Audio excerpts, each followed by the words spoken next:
Behlen Industries says in the last month, they've shipped over 100 loads of steel to the United States, an amount they would typically move over 4 months.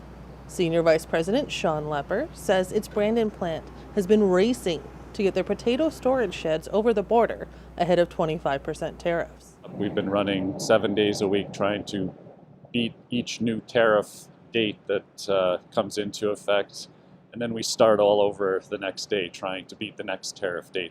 President Donald Trump now says he's pausing tariffs on some Canadian goods until April 2nd. Lepper says if the sheds are slammed by cost increases, they'll stop production instantly.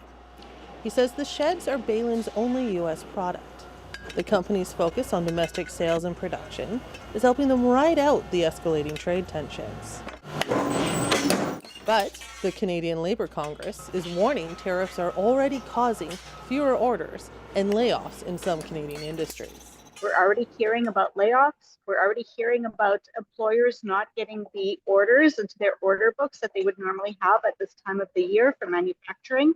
And that's already having a chilling impact on many workers. Brandon University professor of rural development Doug Ramsey says these threats could bring some Canadian manufacturers to a standstill.